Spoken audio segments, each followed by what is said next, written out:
Welcome to the 93rd episode of Life of a TV Addict. I'm Sasha. Notorious FPG. And we're here to bring you our week in TV. Yes. I don't know where you want to start. I want to start with Black Monday. Because I watched the premiere episode. Oh my God. I watched it last week. And that's why I say I hate when they do these early premieres because then there's nothing to watch. Nothing to watch. That shit was so good. It was so good. I wasn't sure what to expect. I didn't know. I don't know if you watched his last show that was on Showtime. But it had these funny moments. What was that one called? Because we used to watch it as a group. What was it called? I can't remember it right now. It's right out my head. And but it was Kristen modern. And Bell was on it. Yes. Yep. And I thought it would be along that vein, but it's totally left. And I loved it. Just the fact that at the end, the twist of this being his plan the whole time of running into this guy because of who his girl was. It just took me. I was like, oh, okay. I like that he crazy, but he crazy like a fox, and that was a twist I didn't see coming. I didn't either. And you know what I really loved about it? I liked the part that what it was kind of showing is how he told the guy, algorithms or whatever can't stop. It's people. And exactly him seeing this picture of the guy in the picture and then putting it all together is something a computer can do, and that's what's making him good. And the brothers who are on top of everything, we've heard of Lehman Brothers. They have been, they were current, and they think they're the shit. And you can't tell them nothing. They finish each other's sentences, and they kicking people out, and they oh, we know about this stock and why you don't want to buy it. They was in slavery. Da, da, da.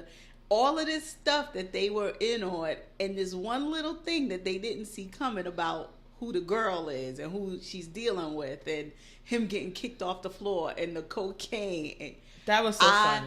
I think that I love that part because it was listen, y'all got all this research, y'all got all these resources to get the information, but y'all don't pay attention to these type of details. And I always say that because even in business now, it's okay, you may have the education, you may have all of this, but somebody who connected to the streets or know everybody in the neighborhood, right, has the potential to be more successful than you. That's right. And your business because they just have the connections and they have the people. And people don't see the benefit of him. Being in somebody's pocket, him being the guy that you know, the go-to guy. They don't see that. They see him as the slickster, the get-over guy. When he challenged the guy and he was sitting there at the computer and the guy kept putting his dick on his shoulder. No. Oh, hold on. I got too loud. Sorry, I laughed too loud and cut those mics off. But what I loved is when they was oh, is that the coke guy? Tell him I want some of that new stuff, the crack. You want crack? We want regular coke. Everybody else sitting on the other side of the TV was don't start with the crack now. Wait. We don't want that. That's a whole other level. That's I thought that shit was hilarious. My mother died. I don't know why she hasn't seen him in anything recently. I know she didn't watch Love Is, but when Kadeem Hardison came on the TV, my mother was like, what the hell happened to Dwayne Wade? Oh, yeah, that he's bigger now. Yeah, but I was like, oh, I like that he's kind of in love with Regina Hall, but she's on this other thing dealing with the good guy, and they've obviously gotten down in the past, I think. And then the whole flashback, because when he was sitting there eating that Church's chicken, I was like, oh, my God, that took me back to my childhood, because I was like, oh, my God, my family used to love Church's chicken. I just loved that whole episode. You know what I loved really about Kadeem Hardison being there? I love that it shows that these people can still be around. I think Regina King. Okay, the other one. King, not the one in the show. Oh my God. The one in the show. The one with the Emmys and the awards. Regina King. I think that her being given the opportunity to come back into the what's the name, because while I don't want to make it a race thing, but it seems like white actors are usually able to transform from child actors or early in their career to having a long career as an actor. Whereas there aren't that many people from the shows we watched as in our community as children or as teenagers that have they have been able to transform. Exactly, like the Cosby Show. Like I think Felicity Rashad still not on the show. What did we see her in recently? It was something, but she wasn't on the show. I mean, the shows that we loved where other people could say, oh, I remember when he was on Mickey Mouse Club and you still see him around. Or I remember when he did his first movie or his first show when he was on the show. I mean, oh my God, I was watching Sex and the City, binging it. And the actors you see on there, and now they're big movie stars. I mean, things like that. And that's what I really like about it. He can work the fuck out, though. But you can hit the gym twice a year. But I do appreciate that. Don Cheadle, he's always good. Yes. I love that they got my guy from Best Week Ever with the gap in his teeth. Yes. I love everything. I love that. I thought the thing was going to be about the guy who's actually the boyfriend of the girl who's Vanderbilt or whatever. Right. I thought it was going to be like that he's gay because he's obviously gay. Yeah. And that is the thing. Like, she's so wild and out there that she's with a gay guy and don't even care, don't even know, just like whatever. When she was sniffing the cocaine off his suit. Oh my God, and I love the actress that they got to play her. Yes. I love that she's I don't know if big is the right term, but I love that she's not really a size thin. 0. Exactly. Right. I love that she's not this typical blonde, whatever. I love that she's wild and this. I mean, I loved this show. Yeah. I was waiting for the week. I was very excited for it, and I'm excited to see where they're going to go with it too. And does he get the deal? Does he utilize it? Do they find out about it? Like you said, do they stay together? Do she find out that the boyfriend is gay? It's just so many ways they could go with this, and I'm really excited to see. And it's good little half hour. They're not trying to stretch it out, which I think the other show he did was a half hour too. Yeah. But don't try to overburden it. Don't try to cram too much into an episode. Get it in and quit it. And apparently what I think is going to happen is the way they're doing it, at least, we're going to get these months in an episode in between. So like what we saw was day 1 of this year, and we're going to get this year-long arc that they're going to tell over these episodes. So I'm assuming we're not going to come right back and it's going to be the next day. It's going to be like day 2 something, and then day, you know what I mean? It's going to dwindle down. Well, you know what? I was thinking about that when I saw that. I'm like, 365 days? Who the fuck got that amount of time for this shit? However, I would love if they stretched this out over a few seasons. Okay. Maybe something not crazy, because you know, as Americans, we all got ADD. We can't wait. But maybe 3 to 4, I can see. Okay. I don't need to see the crash right away. Okay. I think if we could get into some other fuckery along the way. Yeah. But and I think that maybe tell me who it was. I'd at least need to know who fell out the window, because they already planting seeds that it's going to be the guy, because we see the tie pin, but we're not sure because the car he fell on was Don Cheadle's car that we see him getting driven around in. The stretch Lamborghini. It's like, so they're already setting these little clues that we don't know where this tie pin is going to end up, because Don Cheadle's noticed it and the guy's like, oh, I'd never part with it. But that doesn't mean that he's the guy that fell out the window. I would need to know at least some more clues by the end of the season of who it is. No, that I would like, but I would love like if the last episode was like the crash. Yeah. And then it's done. Yeah. Or maybe they're going to tell a story where it's the crash and then after the crash. Yeah. I would like, I could see either way, like I guess I could deal, because I just thought about that. I guess I could deal with the aftermath of the crash. Oh, too. Definitely. They could do a lot with that. And because it was a lot of people throwing themselves off buildings and stuff like that. So it's interesting. I'm here for it. I really enjoyed it. Yeah, I really liked that one. So what else did you watch? Oh my God. I watched so many. I watched Siren. We had that. I watched that one. Season premiere this week.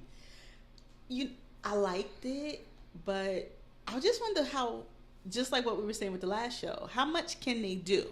How far can we go with it? Because now we're doing drilling. and they're drilling, offshore drilling. What do they call that? Fracking or something? I think on land it's called fracking. In the ocean it's called offshore drilling. Okay. Yeah. But right now they're just like doing sensors and trying to do waves, and it's messing with the whales, and we see all of this. Is this going to be, it's like this is what they do every season. Is this going to be the same thing every season? Like it's a just new thing. Yeah, just a new natural, like disaster, messing with nature, and here we go again. I don't know. One thing that I didn't really care for in this episode was this whole thing about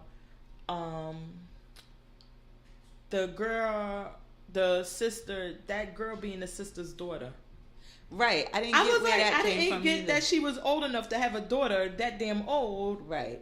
And apparently these mermaids, so I know we were talking about that before, about whether they age or they don't age. Right. But I watched Aquaman too.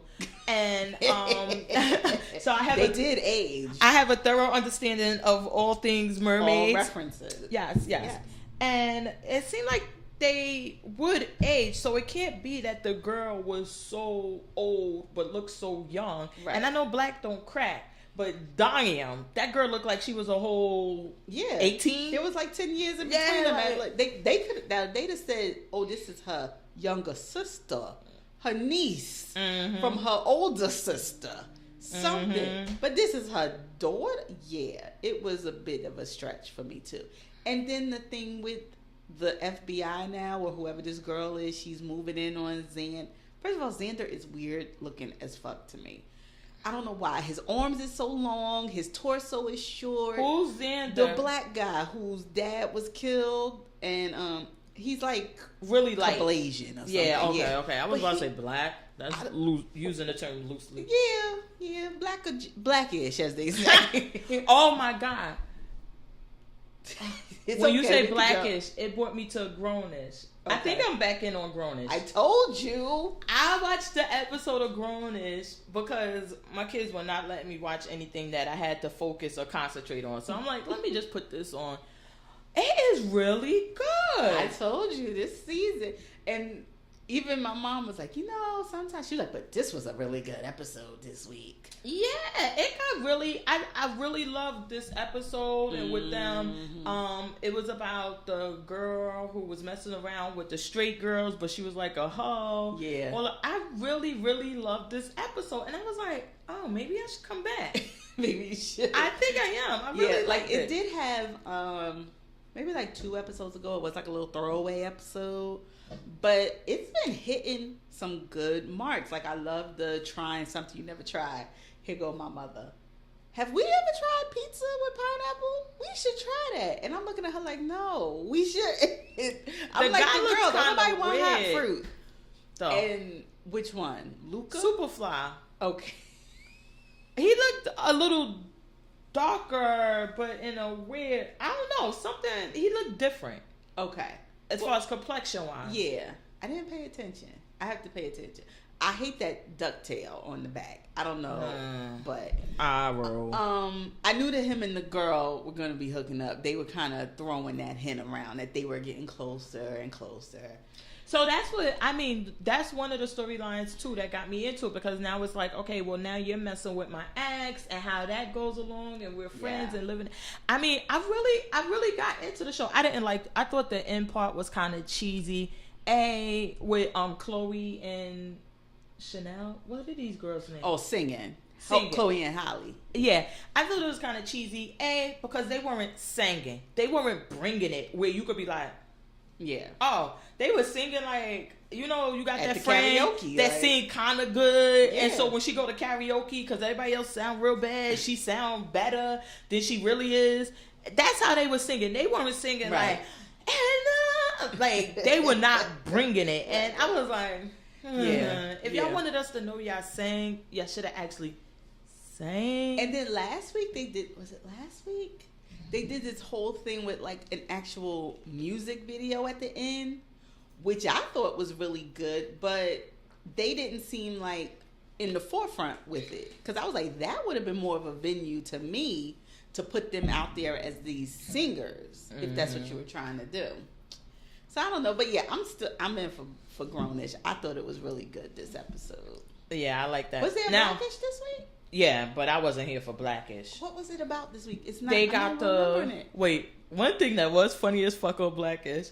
They had Michael Strahan as Junebug again, but he was on the phone. He's like, "Y'all want that Herbalife?" Pushing the Herbalife. But when he was funny because then he was like, "Oh, I'm going into a tunnel." Nigga, you in your living room. I know. I think that when they make reference to things that I'm not sure if it's everywhere, but we all know somebody pushing Herbalife it's right everywhere. Now. So, hold on. I thought that was funny too. With I thought that was funny with the Now, Herbalife. was that the girl? I'm gonna ruin her name. Quavigene Wallace, the girl who was in that movie, the Oscar-nominated movie, and won actually the. Oh yes, I think that was her. Okay. Now that you mention it, but that was the problem I had with the show. I don't think she was necessary, in my opinion. I agree. I was like, why? Don't go down this road. And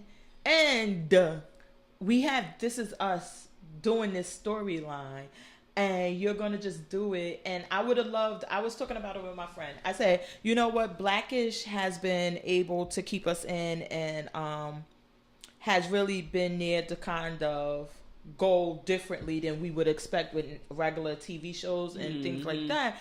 I would have loved if they would have had her come, had everything happen, and then say, listen, we can't do this, you know? And then Bo and Dre have to deal with that decision of them sending her back wherever she came from or to a foster home, and then them discussing that as a family that even though we're doing well, we don't have to save our other family members, like the survivor's remorse type deal. I would have loved if they did that instead of doing this, because it kind of goes along with the same thing. And again. I thought it also would have been more realistic, at least for me, because I got thieves in my family.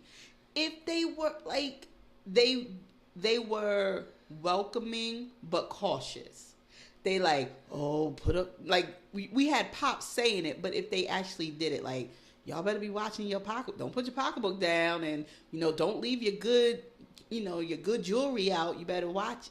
I have family members like that. We all do. To me, and maybe if it had been unjustified and she came in offended by it or something, but to me that would have been realistic. You don't know this girl. You haven't seen her in years by your own definition.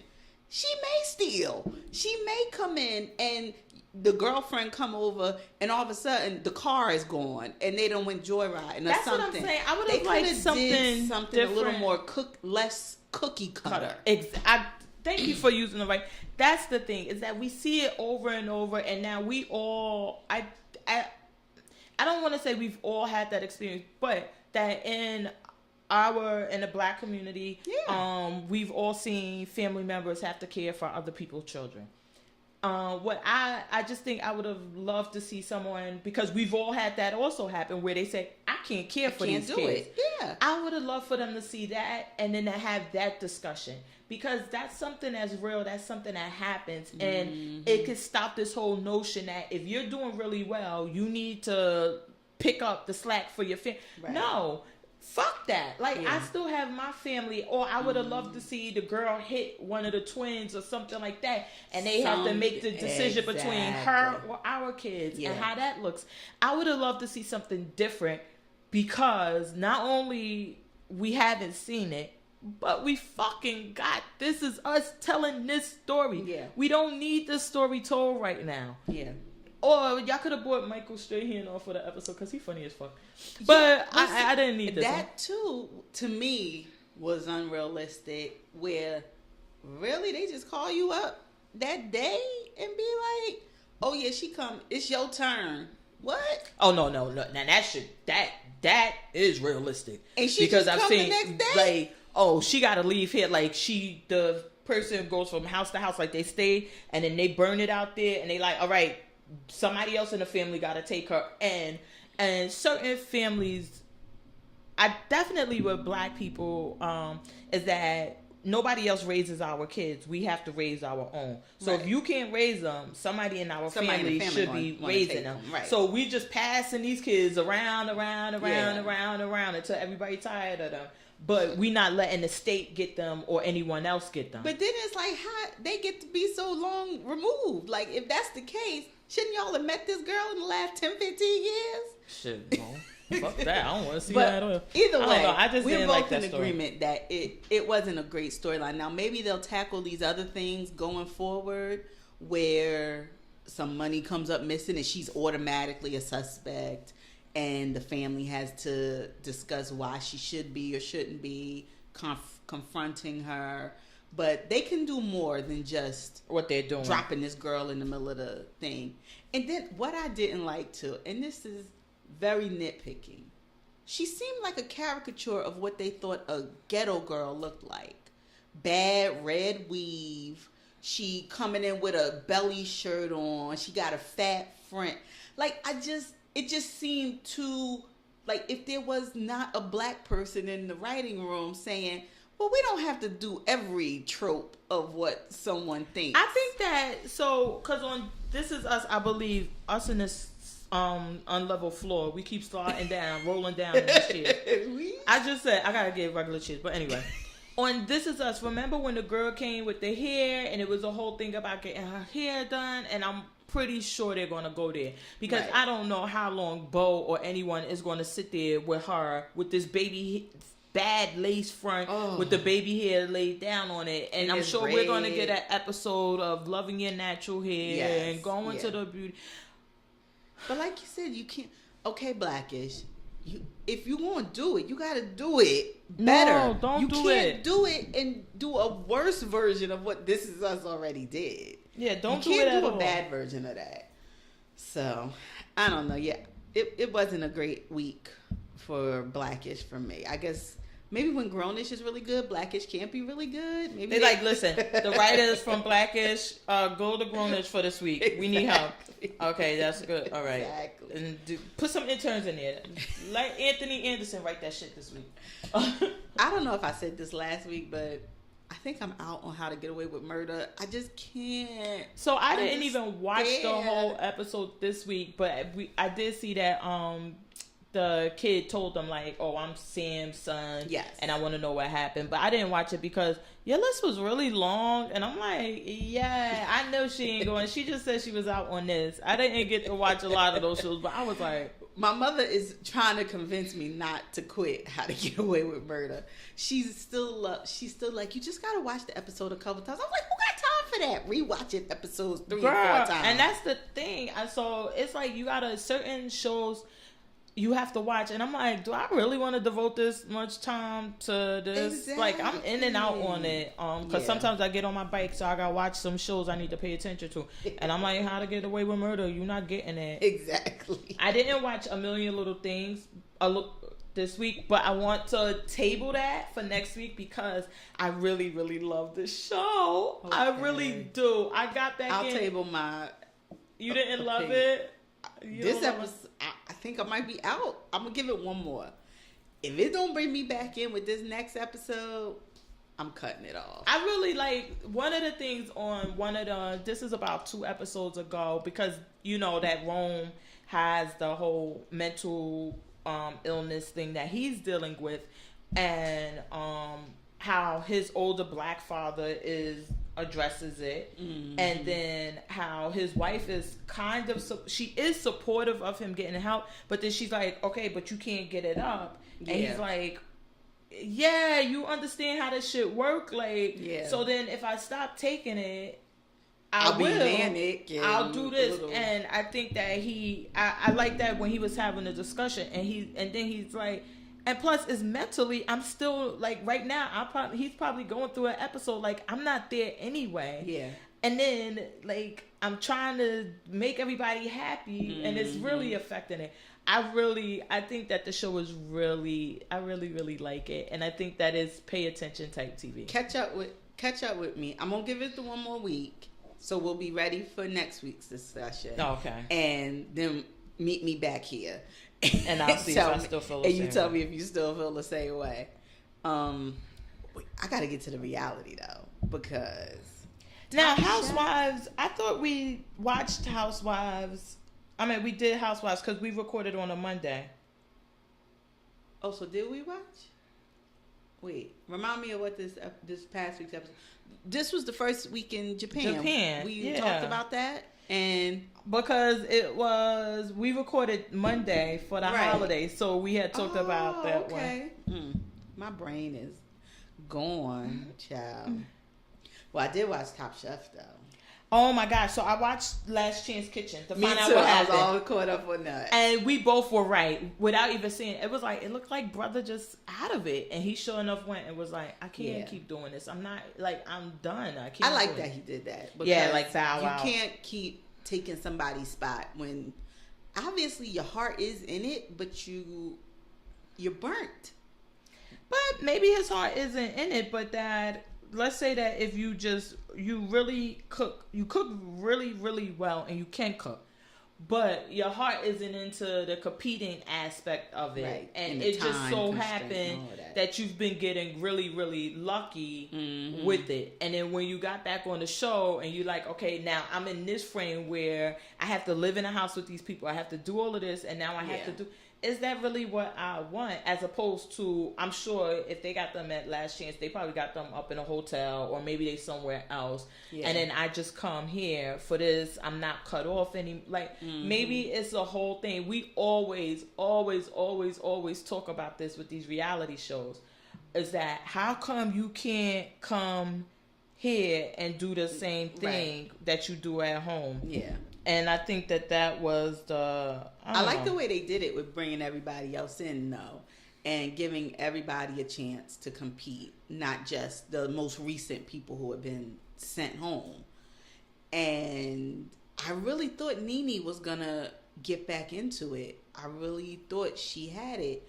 But Pablo came out of nowhere and surprised us. And then the next week, he got beat by Brandon. I know. So, what did you think about? So now, it was a clear winner this week. Well, the premise with this week was that they had to throw parties on houseboats. We watched Housewives of which one was this? Where they went somewhere to Florida or some island, and they were like, that's what they do. They dock somewhere, and then you go boat to boat and party. Yeah. So they had to throw a party there, including the food and everything. It was a clear winner who had the better party. Oh, definitely. That wasn't an issue. Then it became this issue about the food. And it seemed like the blue team kind of thought that, okay, well, yeah, they had a better party and that's why they won. But our food is really, really good. Well, even one of the people on the boats, he said green had a better atmosphere and party, blue had better food. But do you enjoy eating in a fun atmosphere is way more fun, better, and would more likely get my vote than eating great food on the humdrum boat that's all like wah wah. Well, but then we kind of saw that maybe their food wasn't that, or do you think the judges did that to kind of say, look, so that they wouldn't get any backlash, like, oh, y'all voted for y'all let somebody with a better party win a cooking competition, right? As opposed to who had the better food, because I thought no shade. I thought Brandon pork thing looked nasty. The pork didn't look appetizing. I don't even eat pork, but I know porchetta ain't supposed to look like that. And like they say, don't call it what it don't be. Yeah, that was you could have said yourself porchetta. By just not saying that. You could have just said pork. I know it's supposed to be crispy. I know it's supposed to be all these things. That looked like, a honey baked ham. Yeah, why didn't you just not call it that and then leave it alone? But it didn't look good. And my thing with him, and he couldn't blame it on the oven because he didn't need the oven till it was fixed. So I'm like, you can't say it was because you didn't have an oven. What did you think about that part? Because they asked, did y'all have any issues? And the girl started to say it, and then the guy kind of interrupted and said, no, we didn't have any issues that interrupted us preparing these dishes. What did you think about that? See, I wasn't sure because they did have issues, and he should have made it known, but they also were offered alternatives. So if you really needed a stove, the other boat was like, come over, please, you can use it. We're not using it. You didn't have to wait till the last minute. And it don't seem like anything that you did with the oven would have really made a difference in the way your food turned out. I guess that part, I saw the green team looking like, let y'all motherfuckers try. Because we going to jump on y'all because we were ready to let y'all hold. We told y'all to come over. And maybe they were just worked, what do they always say? Work smarter, not harder. And the green team, they said it. They said we were more about fun, interacting. And the food that they had planned showcased that. Frying fish on the spot. The little bag of snacks that you can sit and nosh on while you're waiting for your fish to be fried. Mm-hmm. Just going around with Jell-O shots. I laughed my ass off when Padma took that Jell-O shot and damn near cringed. I know. Because we know Padma drinks. Padma has never made it like she's not a drinker. But they obviously was heavy-handed as hell with that makeup part. She was like, oh, God. But they just seemed more into interacting with the people and having a good time. They was drunk. They had been drinking them damn Jell-O shots all night. They made drunk people food.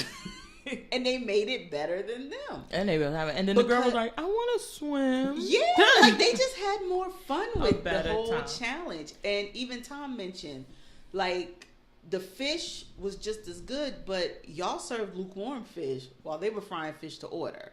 Mm-hmm. Like, your fish was good, but I could tell it was not just cooked. Mm-hmm. So you're walking around with a lollipop on a shrimp cocktail. Whatever the fuck that was. Like, they planned on making food that would be okay in the sun and be okay to sit out. Whereas the other team was like, no, we got oysters on the rocks, sitting here cold.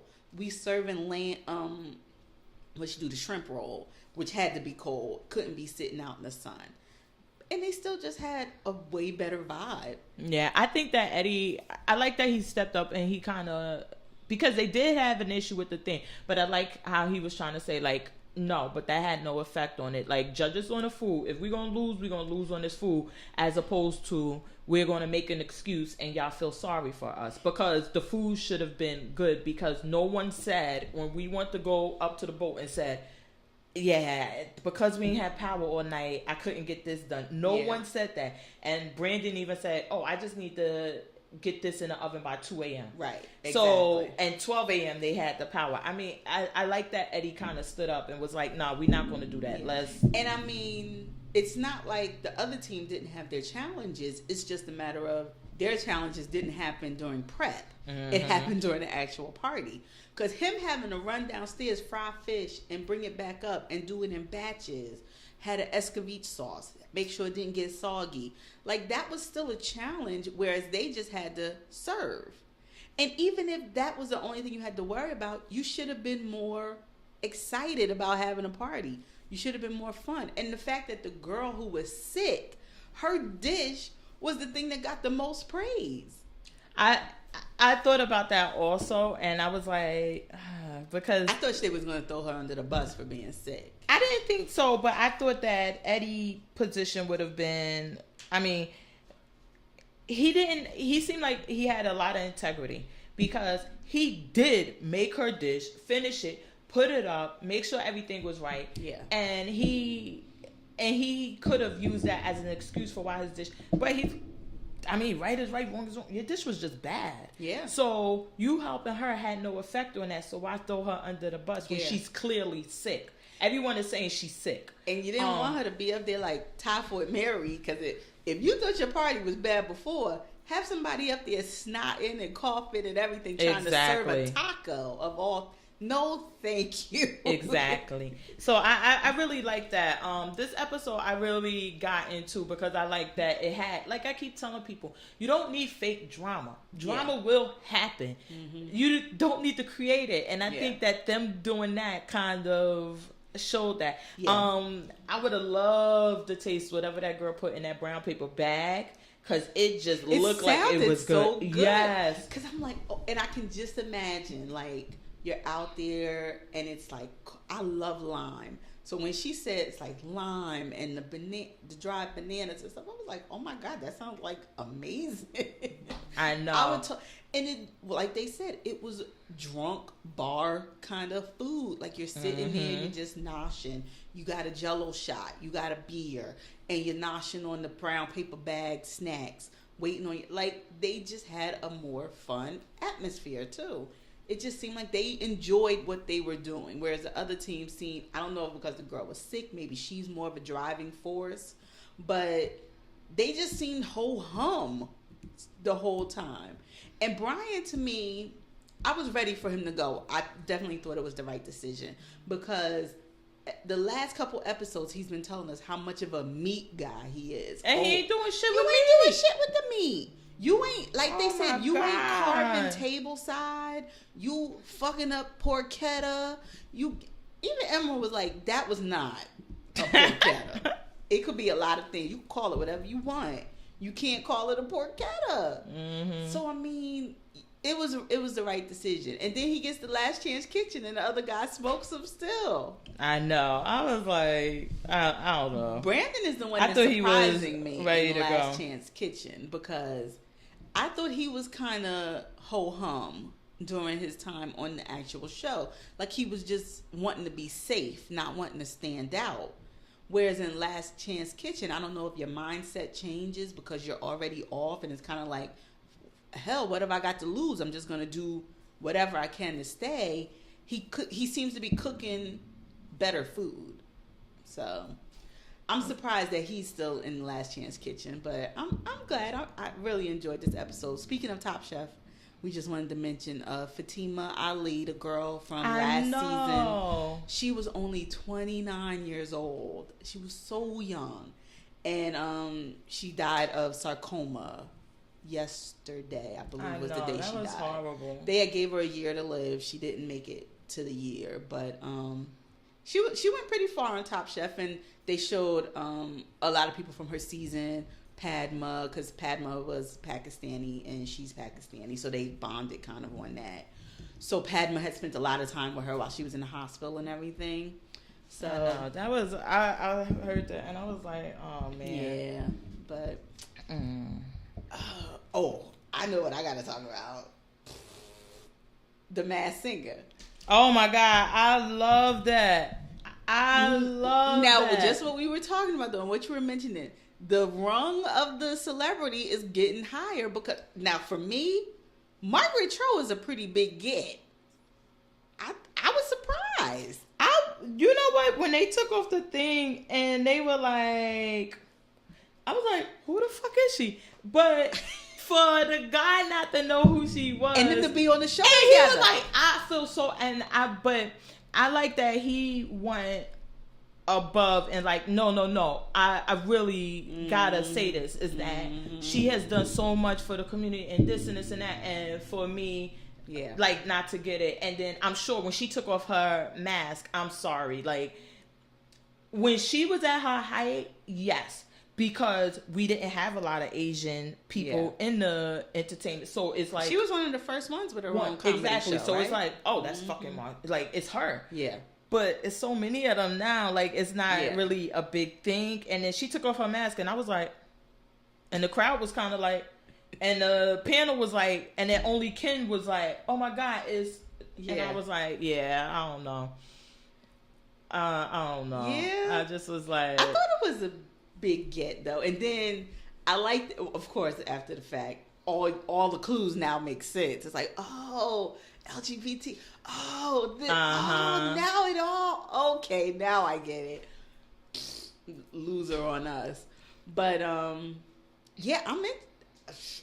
really enjoyed it, and I was shocked that she was one of the people. And I was like, okay, so now let's see how this continues to build, because they're really whittling down, it seems. Because now it's not even like 2 versus 2. It's like, okay, you just vote on all 5 of these mofos. I know. And then whoever gets the less is gone. Well, because now they down to the final, so now it's going to keep going that way. Yeah. I know, but I just was like, they need to get somebody. I think it's moving up. Like they're going higher up the rung. And yeah, the Raven, no, I'm still pretty sure that's Ricky Lake. We're gonna see how this go, but I'm still going with Ricky Lake for the Raven. So, you watch RuPaul? Of course. Okay, so to me, this was Latrice's best episode. Like you showed why. Like, you were adamant about being here, and Manila was adamant about having you here, but I was like, well, maybe Latrice, just your heart ain't in it. Like, you don't enjoy it as much. And then you came out this episode like, no, bitch. I'm supposed to be here. Let me show you why. Because when she came out on the runway with that plastic purple latex with the boobs, eyes, and the ball ponytail, I was like, okay, yes, this is what you do. I know what I like. So I thought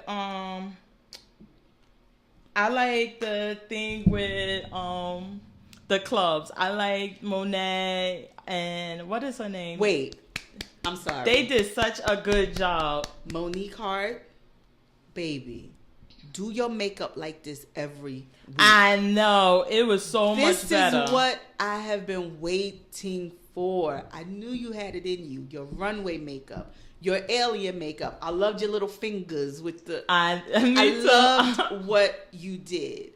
I didn't think that their club was the best. I don't know if maybe the way it was edited, it just didn't, like what the panel was describing, I didn't necessarily feel it, but they weren't the worst, definitely. I thought Valentina and Naomi were definitely the worst. My picks were the Beehive and the Alien.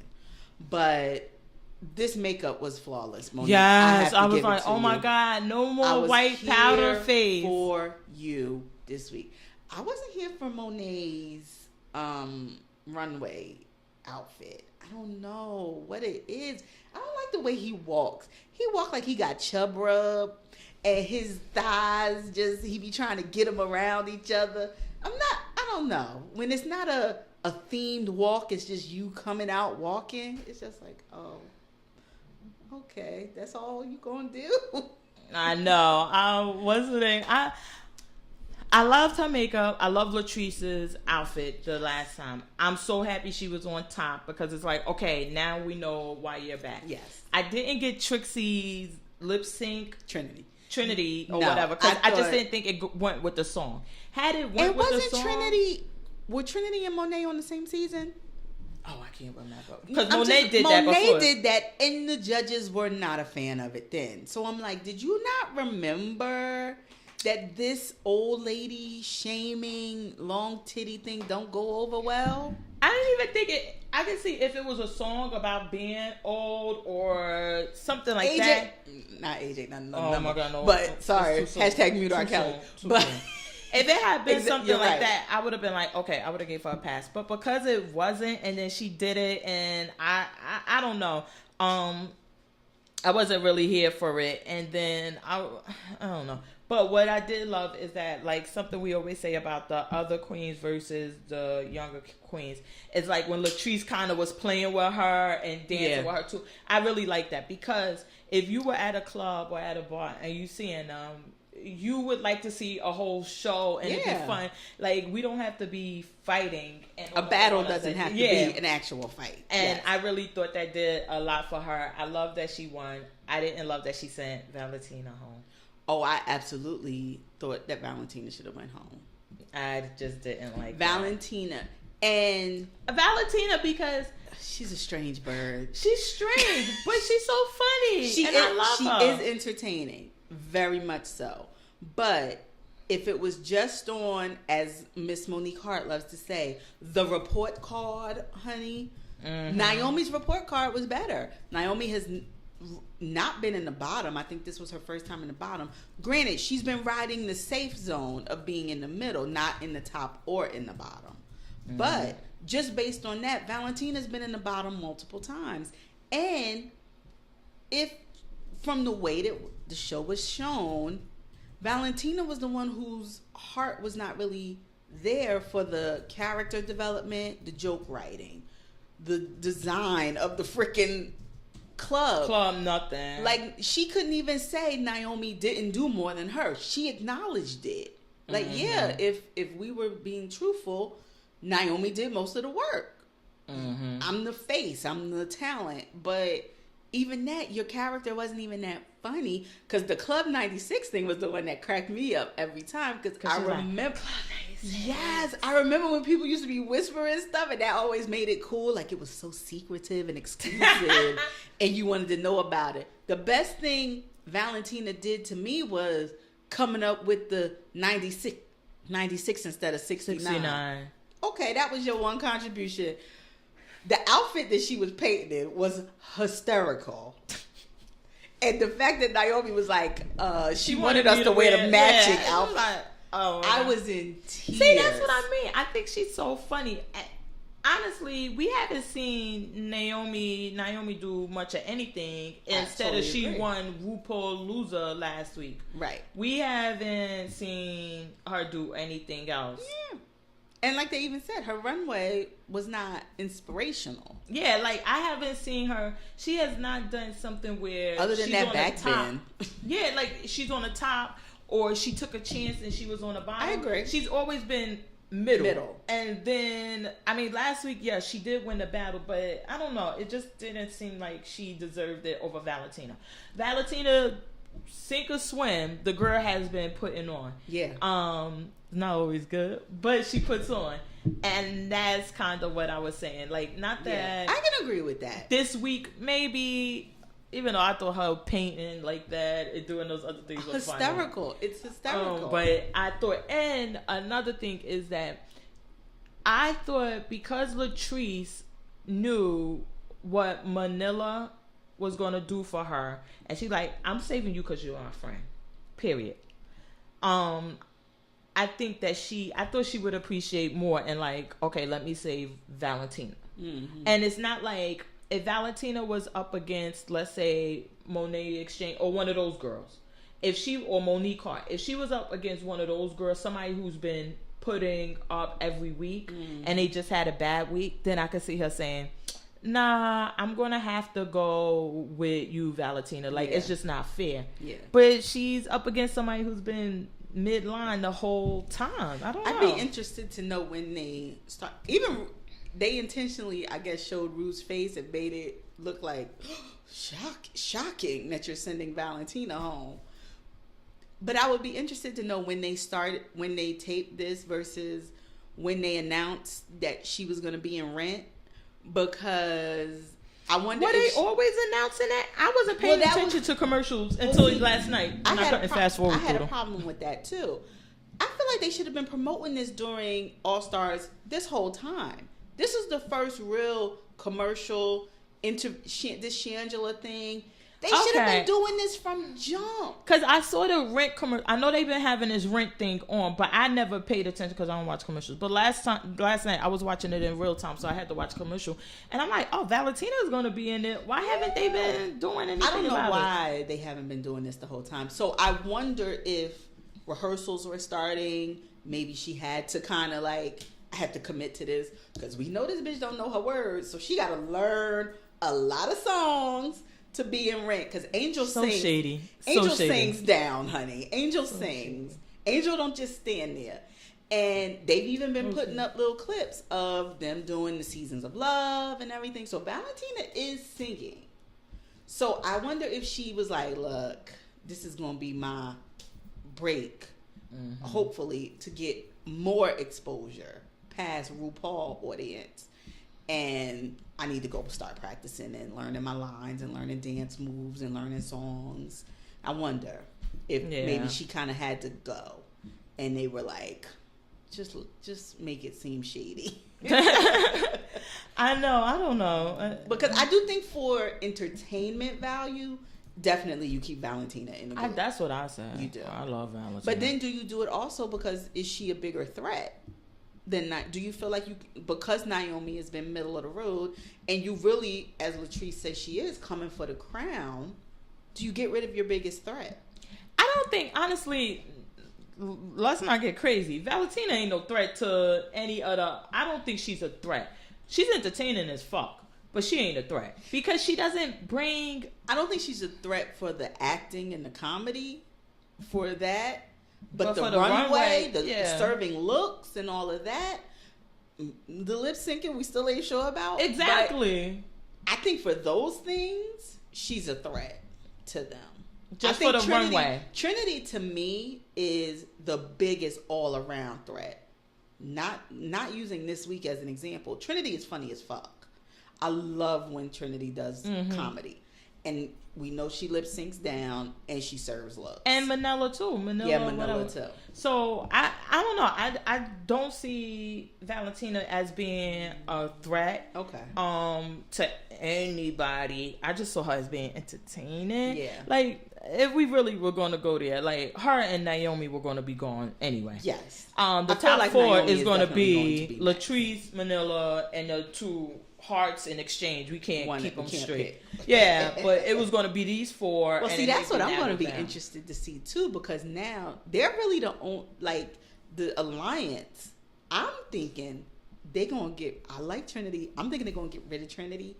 Top four is going to be Monique and Monet, Latrice and Manila. Friends versus friends. Like, these two kind of had alliances, would have had each other's back through the whole show, and now it's got to be cut through and y'all compete against each other. I would like to see that because I'm shady and I like shade. Because Manila seemed like she was a little feeling kind of funky that she wasn't in the top two, and she even said that. She was like, I don't know what it's like. Not top two? No, not this week. Okay, we're giving it to them too. All right. So their Beehive was my favorite though, definitely, because I love that it was not fashion, that they did the spelling bee thing. I thought that was hilarious. When he came out with spell arithmos right, I was like, what? So he could take off his clothes. What? Yeah, I think we're gonna see those four, and I can't wait to see how this is gonna play out. Yeah, but, yeah. And I didn't realize I liked Rita Ora. I don't know why. I feel like she's a fun girl. She seems but like. What does she? Not top model anymore. Did she sing? Category is show us your talent. Didn't when Trinity was introduced to her, or Manila, she said non-American singer. Oh, okay. She's a singer. I think she's in the UK though, really popular. But so why the fuck she always here? Girl, I don't know. She like the host shit. She like the host. Oh, okay. She like the host. Yeah. She be hosting. No further comments. Oh my god. Oh Lord. So what else did you watch? What did I watch? Honestly, I really can't remember, because I watched this one show that really had my attention. Trigger Warning with Killer Mike. Me too. That's one of my picks. Oh, that was gonna be my pick. Oh, that good. really You finished all of them. Okay, I couldn't stop watching them. I think I still got like 2 left. Because only 6, God. right? Yeah. So the last one I watched was that the last one I watched? Or was that just my favorite one? It's just in my heart. The Cripicola was my favorite one. That's the second one. Okay. No, the third one. So then I watched the Because religion. you watched the one with the porn. I watched the porn. I watched the religion. I watched the Cripicola. And you didn't watch the... Give me more. What else was it? The one with Buy Black. That was number 1. The Buy Black is number 1. So you had to see that. 2. And then where they started their own serving union, like the guys, the Moors, they started that. Oh no, I didn't see that one. So that was one, and then the last one was, what was the last one? I can't remember. The Cripicola was like one of the Cripicola, the porn, the Buy Black. I guess I kind of it got me interested to watch the next one, because I saw where he was kind of going with that. It's like, well, can we live like that? Nobody really can live like that. You're gonna have to depend on somebody. But the point he was making, which research shows, is that the when a dollar in the black community leaves it, not even days, hours, it does not stay in our community. It's out of there. We don't go to black business. We don't do anything. Mm-hmm. And whereas like the Jewish people, things like that, like their money stay with them as long as possible, that they are actually like, until I have to go somewhere else, I'm not going somewhere else. And that was the point he made. And then I think that at the end, when he had the concert, he was like, and seeing all these white people buying my tickets, so I guess that, you know, it doesn't need to be that hard, like strict, but we do need to try to do this because why are we so far behind? Yeah. Like if we were like right there, it would be like, hey, we trying. Yeah. We ain't even keeping our money a fucking day. And they tell you how strong the black dollar is as far as putting out. Well, hold on. Let me tell you. Our dollar ain't shit next to apparently Hispanics and Latinos. Because I was in the car and I'm listening to a commercial and this shit is just straight up in Spanish. Like, we give zero fucks. If y'all don't understand, oh well, we don't care. Mm-hmm. We want for you. These people. So it's ain't for you. I just was like, oh my God. So what was your favorite episode? So I do have 2 left. It's called Outside the Box and Kill Your Master. Those are the 2 I didn't watch. What was the Kill Your Master? That was the last one, the very last one. I'm trying to remember what that was. I think that was Everything All Together. Okay. Where they had because I believe it was that one and then Outside the Box. Oh my God. The guy from the Cripple Cola, and remember he told him like, you're racist. He brought him back to do this song with all these different people. So I saw that one. That's outside of your box. That's outside the box. Okay. All right. Wait, I saw that one. Was funny because he really believed he was a star, like he was a singer. Did you see when he was they are just taking my song? When he had the glasses on doing his confessional? Girl, I could not stop laughing. Yo, when that white guy dropped this white, I was like, y'all, y'all let this happen? The people at the show was stunned. Everybody, it was like cricket. Well, I like that they had a discussion about it and about him expressing himself and things like that. As you know, I'm not a fan of the word. I don't use the word unless it's the correct term to use at that time. So I kind of agree. Like, if y'all gonna say it means this and it's really not a bad word, then why can't everybody say it? Right. But then I really don't understand, because Asian people could say it, Hispanic and Latino people could say it, but still no white people. Yeah, see, I'm not a fan of anyone outside of black people using it. But that's what I'm just not. So I remember going to Rutgers and sitting in the hall or the library or wherever, and when I heard Asian people address themselves like that, I had to turn and look. I was like, what? That's what we doing now? It surprises me when I hear other nationalities refer to themselves in that way.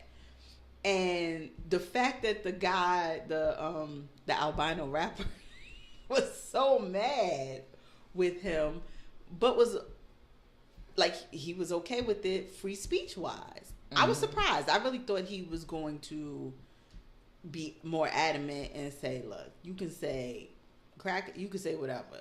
You can't say that.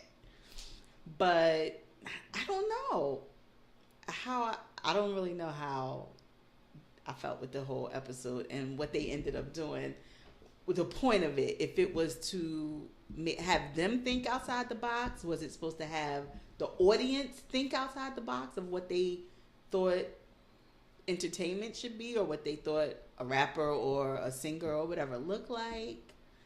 I don't know. The purpose. That episode wasn't my favorite. Only thing I like is that he brought this guy back, and then the last episode is where they have the free country or whatever. They start their own country, and the guy comes back again. Oh, he does. So he brings somebody like from every episode. The porn people come. The porn. Oh my God, that episode. I have a problem. You're so against gratuitous sex. I don't know. No. It's not that. I just don't like ugly people in porn.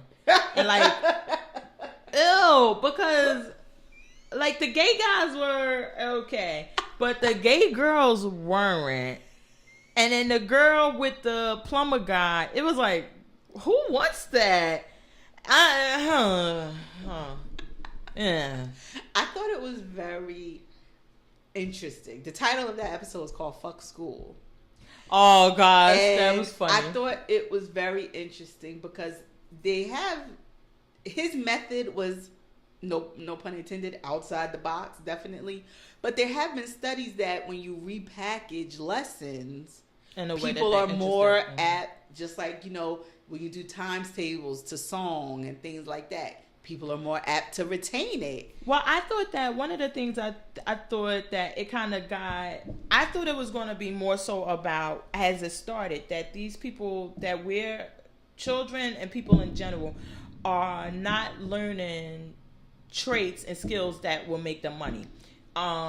They're going to schools and things like that, and I can't even fucking explain to you why someone would need to go to school for business or people going to school and then they become nothing but averagely paid secretary. Right. Like, you are not learning things that are going to help you get a job and make money and be able to take care of yourself. Yeah. And I like where he was going with that because as you know, I really campaign for it, and not all the time though. I recently have become of that mind frame that if you don't need college to achieve your career goals or that's what you want to do, you should not be in college just to be in college. Because it's a waste of time. It's a waste of money. It's just no point. I think Ebro was even having this discussion this week, and I don't know where. Oh, I had commented, but I don't know if people could see my comments because I'm private. Because I had put that because somebody had said, "Well, if we thought that way, no, we wouldn't have any doctors, lawyers, nurses, accountants." I'm like, but they don't make $40,000 a year. Exactly. So that's what everybody is trying to say is that before you spend $200,000 on an education, what are you going to do with this that it's going to be worth that investment? And that you would at least make enough money to pay it back. Because most of the people who have this issue are in hock up to their eyeballs because of college loans. You're taking loans for a master's. You're taking exactly, and you're working a middle level, barely staying afloat, probably living with your parents or getting some money from them. Hold on, let's even not go to the income. These people are miserable. Yes. You spend all this money to go to college, and you know what you want to do is knit scarves for a living and design patterns. Right. But because everybody's telling you you can't do that, you won't make money, you don't do it. You go to college, you get this job as an administrative assistant, you make $67,000 a year, and you are fucking miserable. That's the problem I have with it. So if you have, because I hear a lot of people like, oh, I just want to make money. And like I tell my daughter and her friends all the time, I'm like, well, you could always just be an Instagram model. They make a decent amount of money. Like, you could just do that if that's all you care about. Mm-hmm. So now, do you only care about making money? Or because this is a way you can make money? And we need to have those type of conversations. What is it really that you want to do? Right. As opposed to, or be the plumber that makes $100 an hour. Yeah, you gotta be elbow deep in dookie, but you making your money. That's what I'm saying. Is that you just need, because that's all you need is really a trade. And like he was showing like with the handyman, he like, I taught myself these things off of YouTube. Absolutely. And now I can do basic handiwork, and that keeps me paid because right now I need my toilet fixed, and you would get somebody. When I was watching it, I was like, this shit is amazing. Because I would not think to fix a lamp. When you tell me a lamp is broke, fuck it, throw it out, buy a new lamp. I ain't thinking about rewiring. But if you think of, and then it also got me thinking about this show. I don't know if you ever watch it, Flea Market Flip, where people buy these things for $4. And they take it, oh my God, flip it, they rewire it, paint it, and some yuppie asshole comes along and buys it for $150. Let me tell you, you will be amazed at the amount of people who make money and make their living doing that. Someone I had met recently just told me like, oh, well, this is what I do. I go to thrift shops, antique shops, things like that. I look, and sometimes you find things with tags on it, or you might find something in really good condition, and I buy it. I see what's the going rate for it, and then I resell it. And people were telling me, oh, yeah, you could do it with Marshalls and TJ Maxx. I'm like, wait, what? So what is this guy? And he's always with Charlemagne, Gary something. and he be like, the art of not giving a fuck. He wrote that book. And he's like, yeah, I tell people every weekend, go to a yard sale, see what's out there, buy it, and then resell it. Yeah. He was like, this is not complicated. And the amount of people who actually do it, they got this thing where you could buy returns from Amazon. Mm-hmm. And one girl was showing, she was like, well, sometimes you get it and like food, different things you can't resell. So it's, or what's the name? She's like, you don't know what you're getting. You get a big box, and then she was showing, but look, this one is actually still in the box. It's not used. So this one is probably worth something. This one is not. Maybe I could do something with it. Yeah. I mean, that's the type of thing. I think that we need to get out of this. And I have this discussion all the time because in my profession, people think that I would have an uppity or stuck up thought of view or perspective on this. And I'm like, absolutely not. Please. This, what I do was my goal and was my career goal and was my dream as a kid, which I love. Someone posted up on Instagram recently this week and was like, oh my God, remember when we were kids, you always said that's what you wanted to do. So that's what I try to tell people. That's the difference. Now, if I just wanted to make money, I could go get lipo. My boobs are pretty okay. Maybe a lift. I don't know. I could probably wear a good bra. And I could post pictures on Instagram all day and make money. Right. But I'm not open to that because I can't have people judging me. So that's not a way for me to make money. So I think that that's the conversation that really needs to be had in these schools. Like, what are you interested in? What's your passion? What do you want to do? Yeah. And then if you have someone who's like all the way fucking gone, like they can't even think of anything they could do, which honestly, if you talk to most people, there's not one person who does not have something in mind that they want to do. But they are so scared or ashamed, or society has told them, well, that's not a good thing or whatever, that they won't say it. But it's not one person that would do that. And if you have somebody who say, I don't know what the fuck I want to do, then you bring out the porn light fixture tapes and you like, look, let me help you. My mother always say that about her father. She said my father made sure that all of my brothers knew how to fix things, paint, do that type of work. And he said, you would never be hungry. Because now you could feed yourself. Yeah. If your livelihood depends on you being able to get a job from somebody else, you're always going to be dependent. But see, and that's where my thing with the Instagram models and stuff, because, okay, that could keep you afloat for maybe 10 years. I'm saying as a... Shit, you do it right. That's a life. Well, that's what I'm wondering. Because are you still an Instagram model at 50? Are you still an Instagram model at 60? Well, so by then you should be managing some hoes, right? Isn't that how that... I don't know if they thinking that far ahead.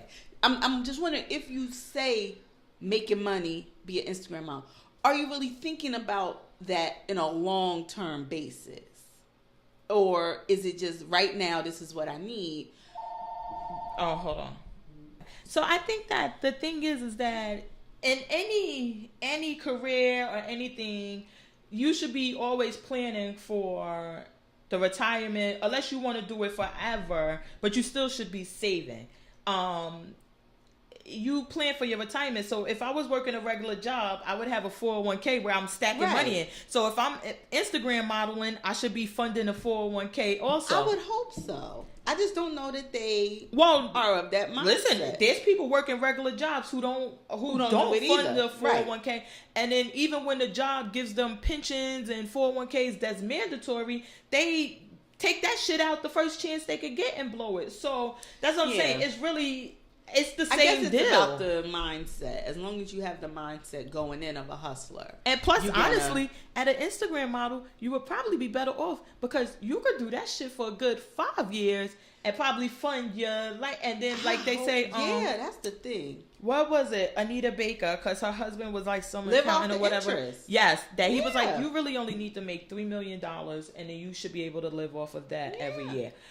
The interest of that. And Ray J, he also, as crazy as he is, he said, oh yeah, I live off the interest. So you put everything in it, and then whatever it makes, that's what you live off of. Well, so that's like, isn't that what Warren Buffett, like, everybody talks about tax rates and tax, like, but he don't have to pay taxes because he's not generating an income. He's living off interest. He has money that's been making money for money, and that's all he uses. Oh no, that motherfucker making more money, but it's taxed. The rate. Let me tell y'all, and then this is the last thing, and don't take this too serious. I'm not a fucking accountant or a lawyer or something, but what you do is, everybody has these LLCs. That's the thing to do. But what you should really do is kind of start a corporation or be taxed as an S corp. You pay yourself. So Warren Buffett pays himself. Let's say he pays himself, let's be nice, $100,000 a year. Mm-hmm. So he's taxed on that as income. But then the money that he gets from his corporation is taxed at a lower rate. Right. And you don't really pay that much on. So your tax, the way you're setting up your tax bracket is that you don't pay the percentage wise. Because I don't want to say amount. Because he even said it. He said, I pay more percentage wise. I pay less percentage wise in taxes than my secretary does. Yeah. Because it's the way that it's set up. And then a lot of the money is interest and things like that. So it's already been taxed. It's a whole bunch of different things. But the main one is that you have to set up some type of corporation and get it taxed at a lower tax rate. You don't want to be taxed smarter, not harder. Yeah, you got to do. And that's another thing. You got to find the people who know. But I don't think, getting back to the TV show and what Killer Mike said, I think I really like to have that discussion, because I don't think that in America and in society as a whole that we teach people and the kids to think for themselves. I guess it's beneficial that they don't think for themselves, because then someone can always control them. If you were always thinking for yourself, then you wouldn't be susceptible.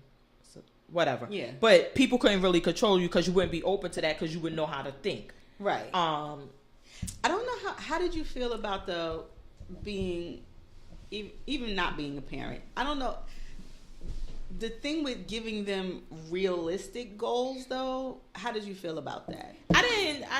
The realistic goals thing, I didn't think that part was necessary, unless your kid's saying he want to be a fucking superhero, and then maybe he's too young to understand. However, I think that we have something that definitely with a lot of people where they think there's only certain things you can do. Everybody knows NBA, NFL, doctor, lawyer, a cop, a teacher, a garbage man. You would be amazed how many people would be talking about being a garbage man like it's a great job, because that was the thing. Like when you worked for the city, it's a city job, you get paid. But they don't think about anything else. And I think that would be a discussion I would like to have. And I think he could have pushed that a little farther to say, listen, let's expose them to different careers. Let's expose them to different things, that it's not only president or superhero or this. I like the kid say scientist, but he was white. Yeah. So I'm sure. And I think maybe if he had went to older kids to have that discussion about giving them realistic goals. Because at the kids he went to were probably kindergarten age. Yeah, I could say I want to be a unicorn, and it totally makes sense.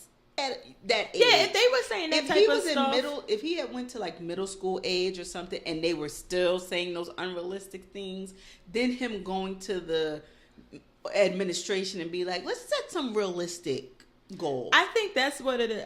Because one of the things it made me think of, I always say, people tell me I'm going to school for criminal justice. I'm like, why the fuck are you wasting your time? What are you going to do with that? Right.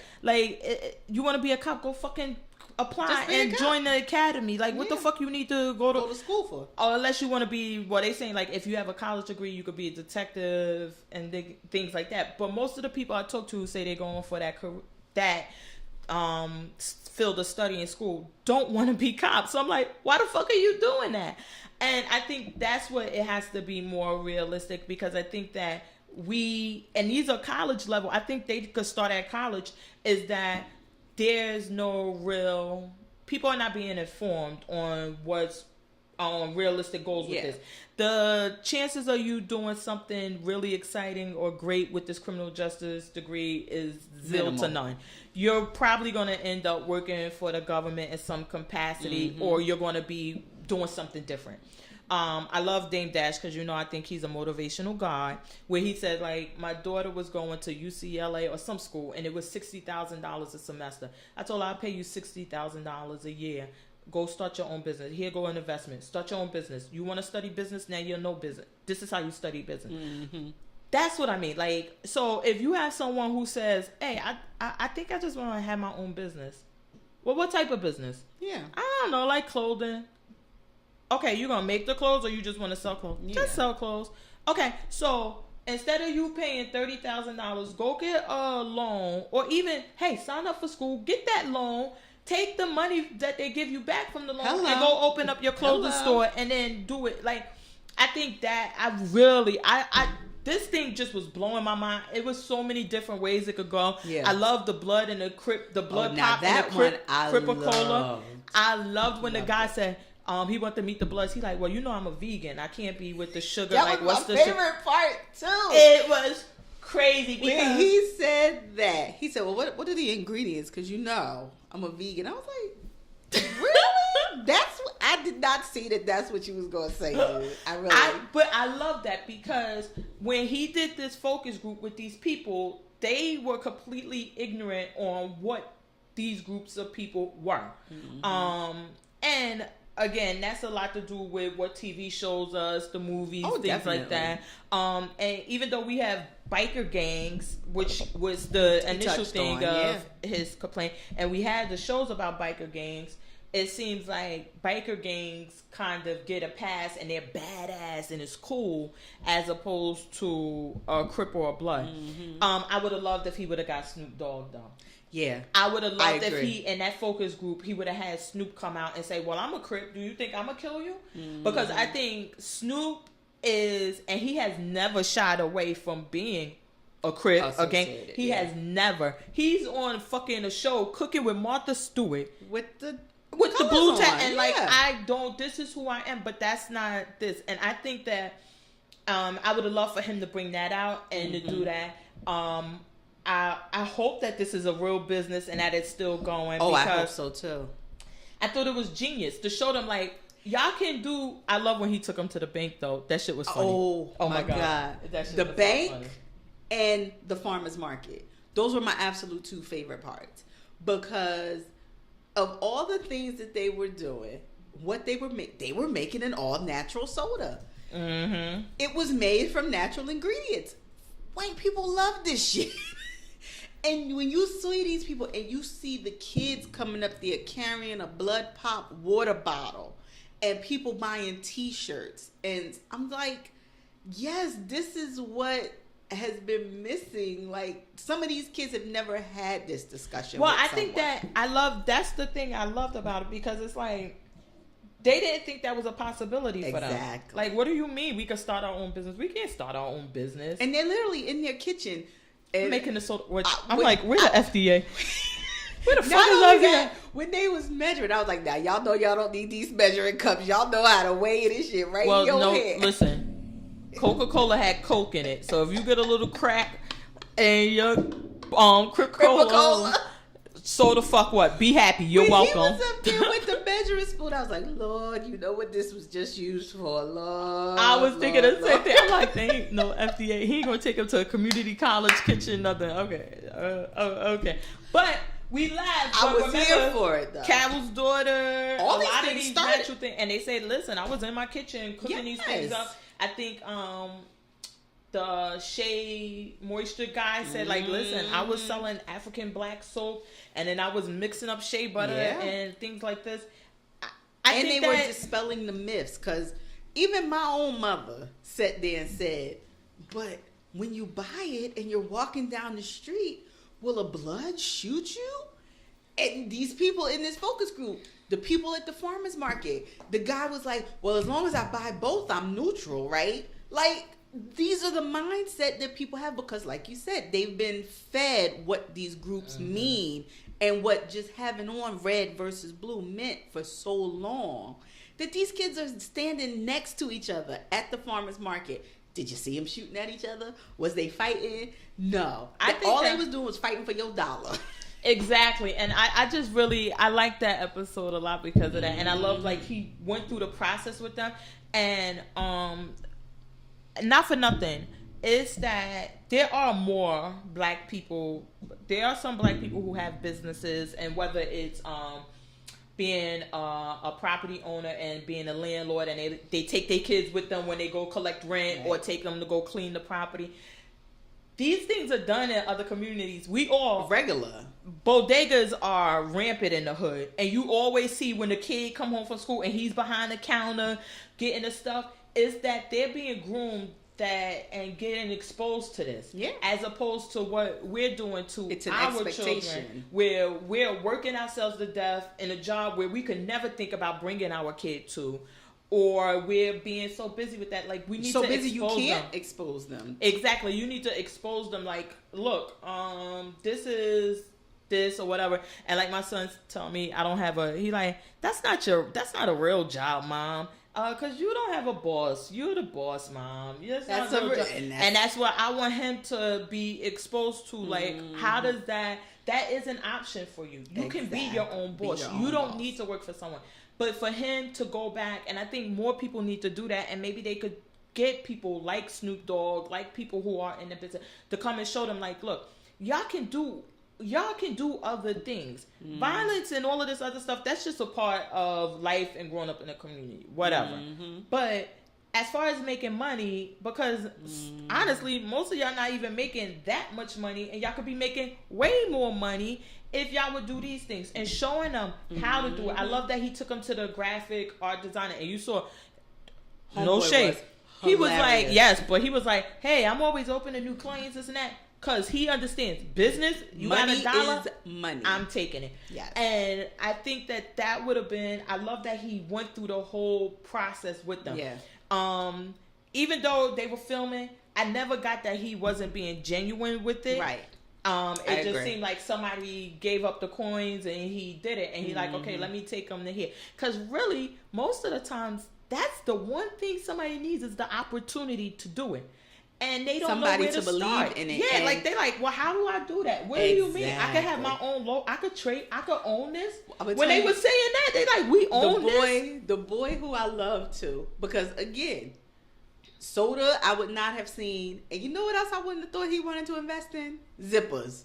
When he said we need to have a zipper company because only one person own all the zippers in the world. And I said, you know what? I see why you are a man of the people, because I never would have thought of that shit. I said, you are a genius. But if someone had come along and thought of that with him, and a clothing company said, okay, let's do all red and blue zippers, like, this shit would have... Wait, one thing he did say that was smart, and I use it in business, I'm sure...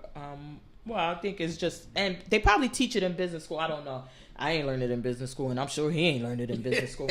But he's like, look, if we come out with the product and we just sell ours a little cheaper, we'll be able to take over the market and this and that. And then after you do that, now we raise our price back or even higher. So now we got the clientele, because now we've established this customer base. I mean, I loved it. I thought it was Trigger a great Warning. I loved it. We could go on all day, but let's get the moving on, because we'll be here all day about this show. So what do you have for your picks this week? Trigger Warning was actually one of my picks. I agree. That was one of mine too. Then I just got to get back on Netflix, because it was this show with the girl from Chewing Gum. Black Earth Rising. I watched the first episode this morning. How is it? I like it. It's very interesting. It's one you got to pay attention to, but I'm here for it. I can't wait to see what the rest is going to be. It's only 8 episodes. Good. So, and they're just an hour. They're not like the little movies or anything crazy.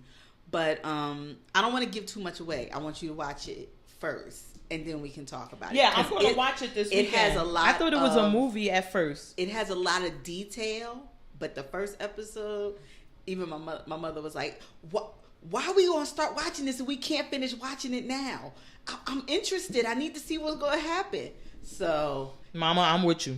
Yeah, that was gonna be one of my picks too. Let me tell you, Earth Rising. And my daughter always say that. She be like, "Oh my God, you are a TV show best customer." Because if I start a show and they only have season 2 on demand, I go buy season 1. I need to be all up in your seasons. I need everything.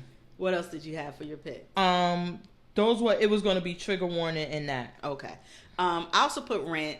Even though they haven't been advertising it, I think like they should on RuPaul. I've been seeing it all over social media, all over Twitter about it's got Mario, who is I guess he's pretty famous in the hood, but I don't think the Rent audience would know who he is. Oh wait, not she said he's just a friend. Yeah. Oh babe, oh he's in it. Shit. The guy from Power that was also in Jesus Christ Superstar, he's in it. He Valentina, I didn't see High School Musical, but I think she was in it. Vanessa Hudgens is from there. I know who she is. She's in it. So they got some they're gonna pull in a crowd just on these people alone. That comes on Sunday, 8:00 live. So you got to see it because you always got to see if anybody messes up.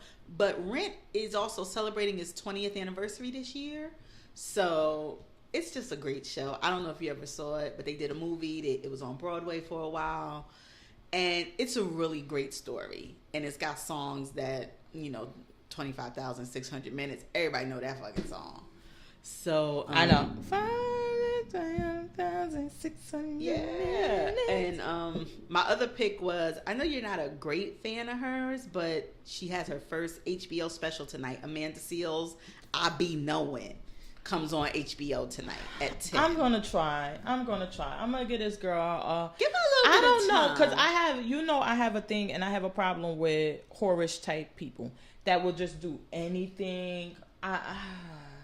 And it's like, you were a singer, you were a rapper, you were a TV. She supposedly sings too? She was in Flowetry when they got rid of the girl.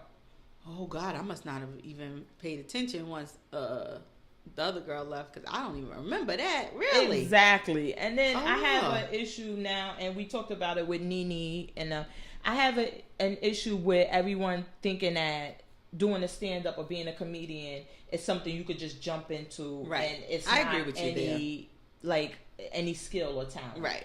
I really have a problem with that. I think it's insulting to the real comedians. And I definitely think it's assaulting when they hire the comedians to write the jokes for these people. Just go on stage and you go on stage, and it's not comedic writers. So there are people who just write and they have no interest in being on the stage doing this. Right.